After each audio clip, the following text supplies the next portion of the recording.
Imagine the biggest idiots on the top of the food chain. When you think about it, you probably think of those guys. But they weren't necessarily idiots. Those guys were idiots.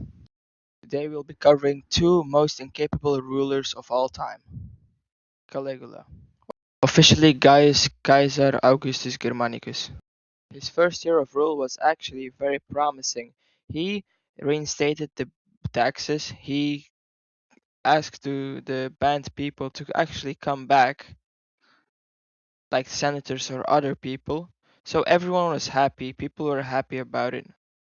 But suddenly he became ill, probably brain inflammation. This turned the table very quickly. Many believe this was the reason he became the most insane ruler of all time. Ancient historians wrote about his panic attacks, but why was he one of the most incapable rulers of all time? Let me give you some explanation. First, the invasion of Britannia in 40 AD, when Caligula wanted to fulfill the quests of his forefathers.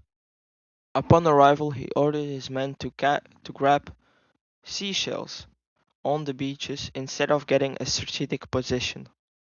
He also emptied the country's treasury, which contained 2.7 billion sesterces. Once he fought with a Murmillo in a gladiator school. The Murmillo had a wooden sword, he had a metal sword.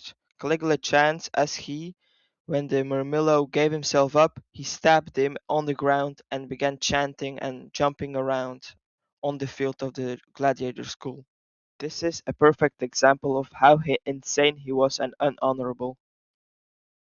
In 41 CE, he got assassinated by Cassius Correa, a man which he mocked for his feminine voice. Inside a corridor, he got stabbed with 33 stab wounds. He died of blood loss. Summarizing why he was a incapable ruler, he misused absolute power, lost the support of those around him. He destabilized the country's whole economy. Many people wanted to go back to the republic after his rule. This is a perfect example. Those are perfect examples why he was an incapable ruler. This can give us reflections who we choose to be governed by. Next up is Charles I, the King of England. Charles I was born in 1600, the son of James VI. He became heir after his brother Henry Frederick, Prince of Wales, died in 1612. A fun fact was that Charles I was a very short man, much smaller than people expected, at 5.4 feet tall. He was the first king of England who was put on trial and executions by his people in England. After his promising coronation, he believed in the divine right of kings. This was a belief that the monarch's authority came right from God. This was very stupid because it came in conflict with the parliament. In this belief, disobeying the king was considered a sin. Because of this belief, he of course came in conflict with the parliament, which he considered fake, and he dismantled it many times during his reign when they didn't agree with him. From 1629 till 1640, he ruled by himself. The country's policy changed to a absolute monarchy. This period of time was called the personal rule or a tyranny. Because of his weak policies, this caused a revolution in England called the English Revolution, which spanned between 1642 till 1651, and there were two opposite sides in the revolution. One, the royalists who supported him, and the parliamentarists who supported the parliament.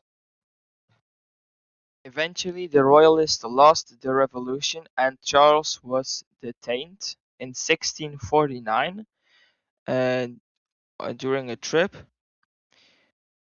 He was then put on trial and convicted of high treason. He got, of course, very scared because high treason was punished by death in those times. So he got decapitated on January 30, 1649. After this, Oliver Cromwell made England a republic. Why was he incapable? He refused to compromise with the Parliament, of course. He mismanaged finances in the countries, which led to a financial decrease and crisis. He alienated large parts of his population by his rule. He discriminated many beliefs. He was very pro-Catholic. And of course, he escalated political conflict into an actual war.